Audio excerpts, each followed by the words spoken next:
സുഭാഷിതം. ഭൂമിഗീതത്തിലേക്ക് ഹൃദയം നിറഞ്ഞ സ്വാഗതം. എറണാകുളം ജില്ലയിലെ വടക്കേക്കര പഞ്ചായത്തിൽ വടക്കേക്കര കൃഷിഭവനോട് ചേർന്നുള്ള വിള ആരോഗ്യ കേന്ദ്രത്തിലേക്കാണ് നാം ഇപ്പോൾ പ്രവേശിക്കുന്നത്. കൃഷികളുടെ കീടങ്ങളെ നിയന്ത്രിക്കുന്നതിന് കീടനാശിനികൾ ഉപയോഗിക്കുന്നതിന് പകരമായി മിത്രകീടങ്ങളെ ഉപയോഗിച്ചുകൊണ്ട് അവയെ നിയന്ത്രിക്കാനുള്ള ഒട്ടനവധി നൂതന മാർഗങ്ങളും മിത്രകീടങ്ങളെയും ശത്രുകീടങ്ങളെയും പരിചയപ്പെടാനും ഒക്കെ ഉള്ള സൗകര്യങ്ങളും ഈ വിള ആരോഗ്യ കേന്ദ്രത്തിലുണ്ട്. ഏവരും വിശദമായി കണ്ട് പരിചയപ്പെടേണ്ട ഒന്നാണ്. നമുക്കതൊക്കെ ഒന്ന് കാണാം.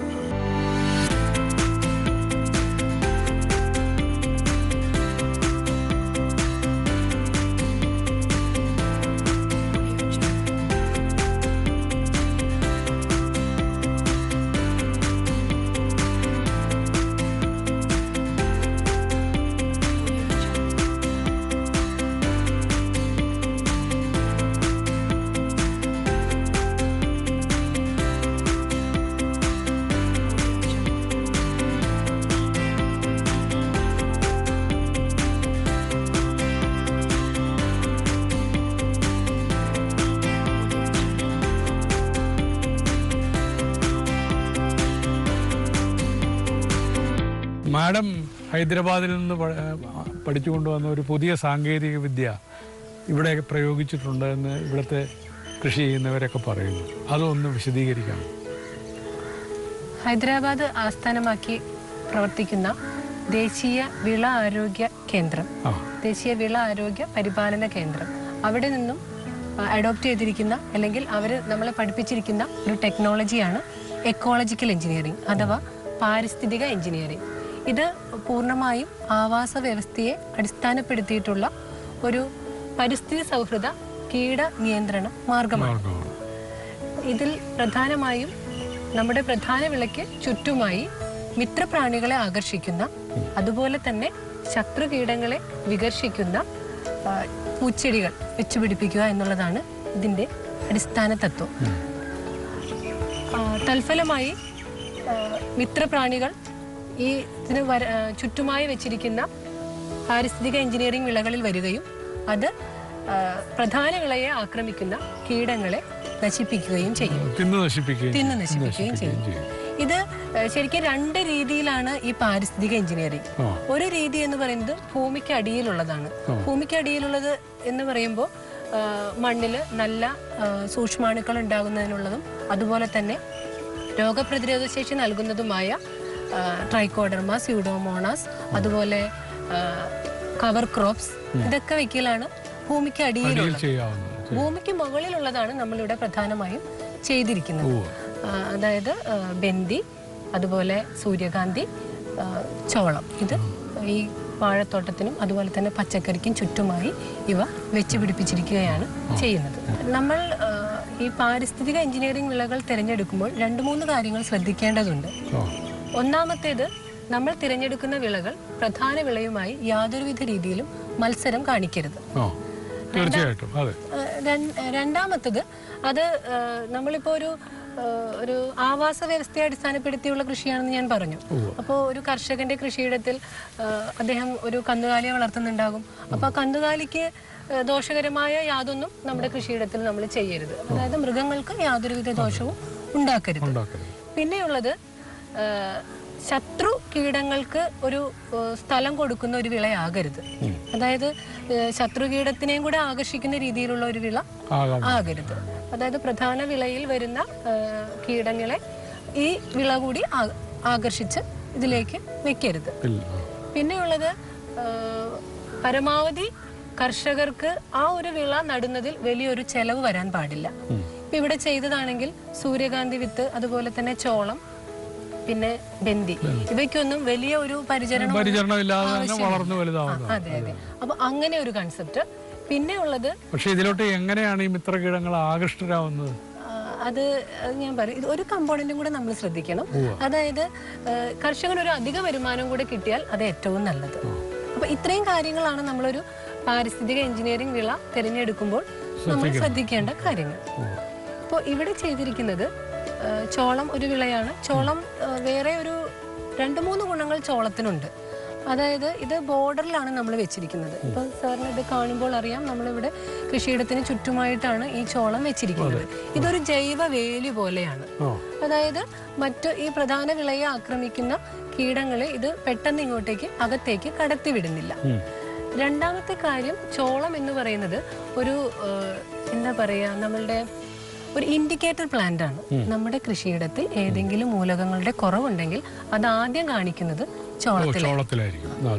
അപ്പൊ നമുക്ക് കൃഷിയിടത്തിലുള്ള നമ്മളൊരു പെട്ടെന്നുള്ളൊരു മണ്ണ് പരിശോധനയുടെ ആവശ്യമില്ലാതെ തന്നെ ചോളത്തിൽ എന്തെങ്കിലും വളർച്ചയ്ക്ക് തകരാറുണ്ടെങ്കിൽ അത് ചില മൂലകങ്ങളുടെ കുറവാണ്, അതേതെന്ന് നമുക്ക് പെട്ടെന്ന് കണ്ടുപിടിക്കാൻ കഴിയും. അതെ അതെ, അങ്ങനെ ഒരു ഇൻഡിക്കേറ്റർ പ്ലാന്റ് കൂടിയാണ് ചോളം.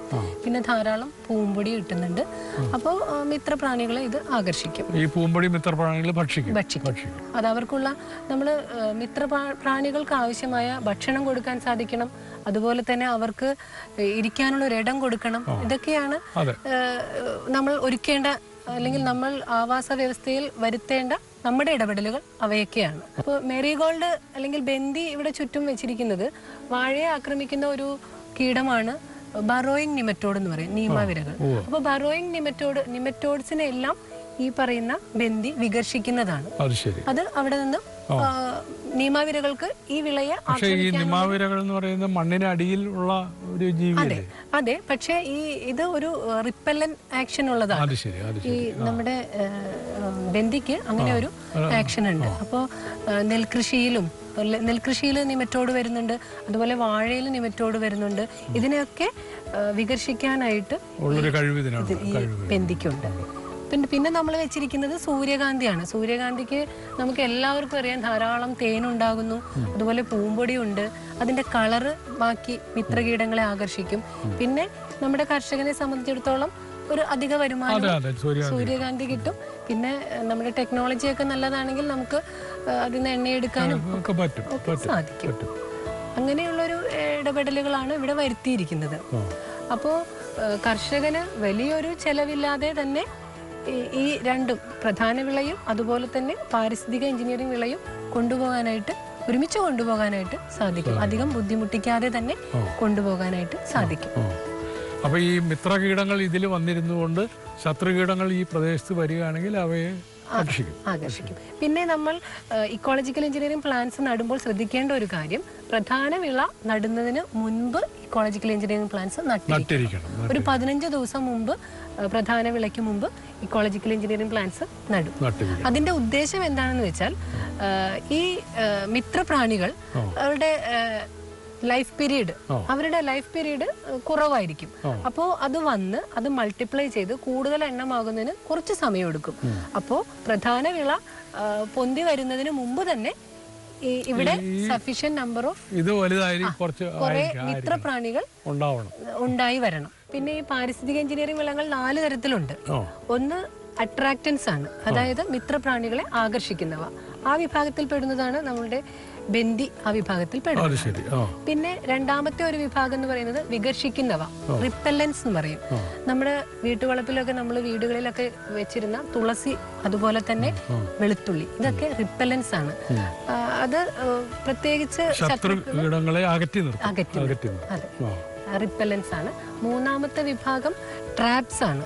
അതായത് ആ വിളകൾ അടുത്തുണ്ടെങ്കിൽ ആ വിളയിലേക്ക് ഈ ശത്രുക്കൾ പോകുള്ളൂ.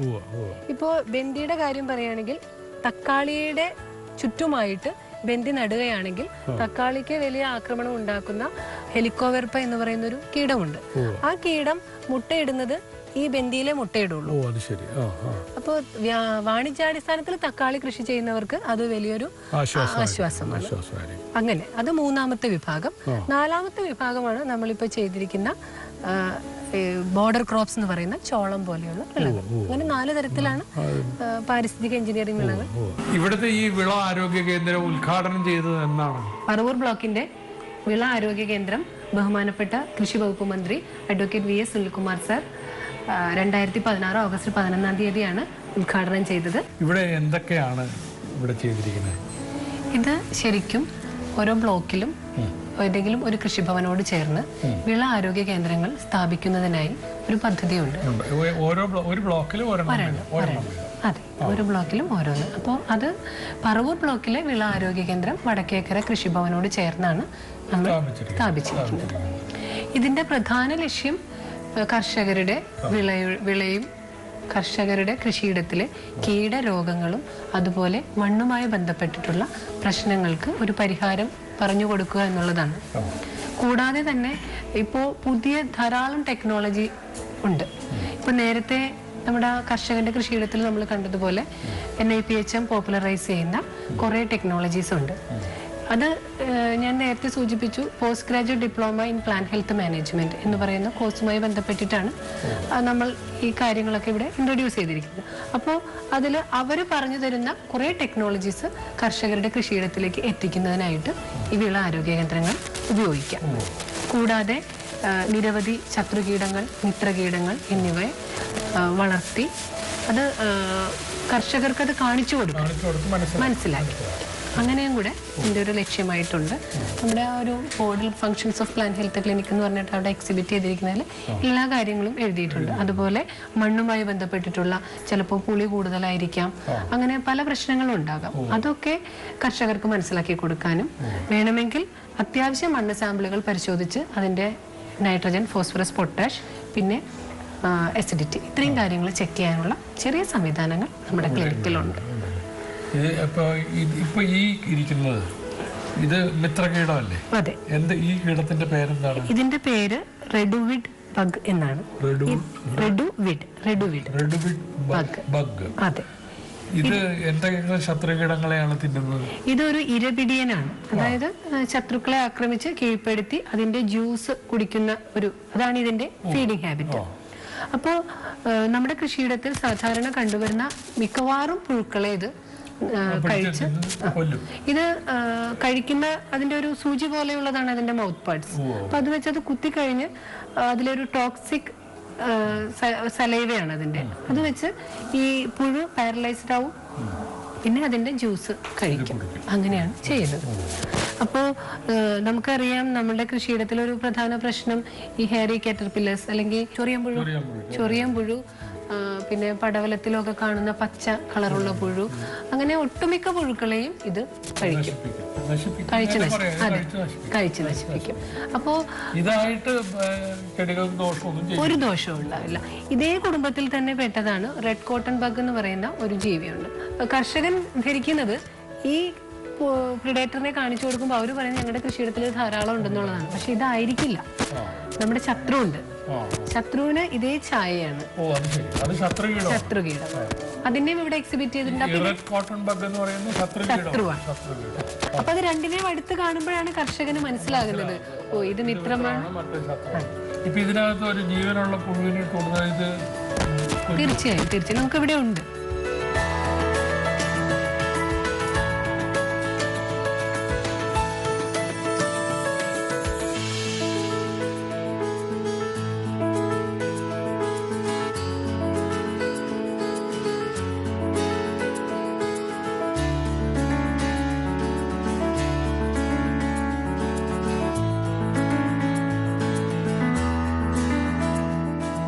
ഇതെന്താ മാഡം? ഇതിന്റെ മുട്ട വിരിഞ്ഞിറങ്ങിയ കുഞ്ഞുങ്ങളാണ് അല്ലേ? അപ്പൊ നമുക്കിത് ട്രേയില് ഒരു മെയിലിനെയും ഒരു ഫീമെയിലിനെയും ഒരു ട്രേയിലിട്ട് വളർത്തി കഴിഞ്ഞാല് അത് മുട്ടയിടും. മുട്ട പേപ്പറിലോ ആണ് ഇടുക. അത് എടുത്ത് നമ്മള് പെട്രി പ്ലേറ്റിൽ വെച്ച് മുട്ട വിരിഞ്ഞിറങ്ങുമ്പോൾ അതിന് ആദ്യം തന്നെ വളരെ ചെറിയ പുഴുക്കളെയും പിന്നെ തേനും കൊടുക്കും. അത് മറുഭക്ഷണമാണ് തേൻ കൊടുക്കുന്നത്.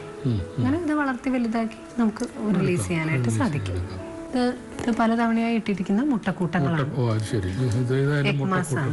അപ്പൊ ഒരു എഗ് മാസിൽ 100-150 മുട്ടകളുണ്ട്.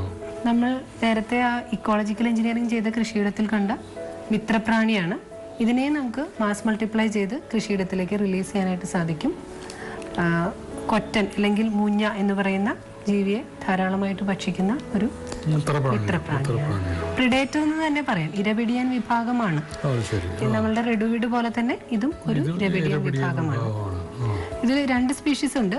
അത് ക്ലോസപ്പിൽ നോക്കിയാൽ നമുക്ക് മനസ്സിലാക്കാൻ സാധിക്കും. ഈ കുടുംബം ശത്രുക്കളും ഉണ്ട്, മിത്രങ്ങളും ഉണ്ട്. ഇത് നമ്മുടെ മിത്രമാണ്. ശത്രുക്കൾ വഴുതിനയിലും അതുപോലെ പാവലിലും ഒക്കെ ഇല ഹരിതകം കാർന്നു തിന്നുന്ന ജീവികളായിട്ട് ഉണ്ട്.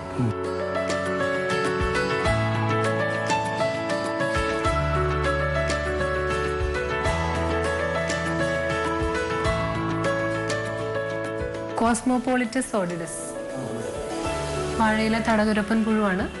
ഇതുപോലെ തന്നെയാണ് നമ്മളവിടെ വാഴയിൽ കണ്ട പ്രിഡേറ്റർ ഇരപിടിയൻ. രണ്ടും കൺഫ്യൂസ്ഡ് ആയി പോകാതെ കർഷകർക്ക് കൃത്യമായി നമുക്ക് പറഞ്ഞു കൊടുക്കാം, ഇങ്ങനെ കാണിച്ചു പറഞ്ഞു കൊടുക്കാൻ. കിലോമിനസ് സെക്സ് മാക്കുലേറ്റ എന്ന് പറയുന്ന എപ്പിലാക്ന അല്ലെങ്കിൽ ലേഡി ബേർഡ് വണ്ടാണ് ഇത്. ഇരപിടിയനാണ്, നമ്മുടെ മിത്രമാണ്. തൊട്ടപ്പുറത്തിരിക്കുന്നത് വഴുതനയിലും അതുപോലെ തന്നെ പാവലിലും ഒക്കെ വരുന്ന ശത്രുകീടമാണ് എപ്പിലാക്ന ബീറ്റിൽ. രണ്ടും ഒരേ കുടുംബമാണ്, പക്ഷേ അതിൻ്റെ ഫീഡിങ് ഹാബിറ്റ് അല്ലെങ്കിൽ ഭക്ഷണം കഴിക്കുന്ന രീതിയിൽ വ്യത്യാസമുണ്ട്. ഒരെണ്ണം വെജിറ്റേറിയനും ഒരെണ്ണം നോൺ വെജിറ്റേറിയനുമാണ്. ശത്രുകീടത്തിനെയും മിത്രകീടത്തിനെയും നമുക്ക് അതിൻ്റെ ദേഹത്തുള്ള കുത്തുകൾ നോക്കി തിരിച്ചറിയാനായിട്ട് സാധിക്കും. ശത്രു കീടത്തിൻ്റെ ദേഹത്ത് കറുത്ത പുള്ളികളാണുള്ളത്, എന്നാൽ അതേസമയം ഇത്ര വണ്ടിൻ്റെ മേത്ത് വരകളാണുള്ളത്. കർഷകരുടെ കൃഷിയിടത്തിൽ കണ്ടുവരുന്ന രോഗകീടബാധകളുടെ വെറ്റ് പ്രിസർവേഷൻ, അതുപോലെ തന്നെ ഹെർബേറിയം, കൂടാതെ കർഷകർക്ക് കൃഷിയിടത്തിൽ ഉപയോഗിക്കാവുന്ന ഉൽപാദനോപാധികൾ, ജീവാണുവളങ്ങൾ, ജൈവ കീടനാശിനികൾ എന്നിവയൊക്കെ ഇവിടെ ഡിസ്പ്ലേ ചെയ്തിട്ടുണ്ട്. അപ്പോൾ കർഷകർക്ക് അത് പരിചയപ്പെടുത്തി കൊടുക്കാനായിട്ട് സാധിക്കും. ഇന്നതാണ് ഇപ്പോൾ ശക്തി, ശ്രേയ എന്ന് പറയുന്ന ജൈവ കീടനാശിനികളൊക്കെ ഉണ്ട്. അത് ഇവർക്ക് കാണിച്ചു കൊടുത്ത് ഇന്നതാണ്, അല്ലെങ്കിൽ പേര് ചിലപ്പോൾ കർഷകർ ഓർത്തില്ല എന്ന് വരും, പക്ഷെ അതിൻ്റെ ആ ഒരു എഴുതുന്ന രീതിയും ഒക്കെ വെച്ച് കർഷകർക്ക് പെട്ടെന്ന് മനസ്സിലാക്കാനായിട്ട് സാധിക്കും. പിന്നെ ജീവാണുക്കളുടെ ഒരു കളക്ഷൻ ഉണ്ട്.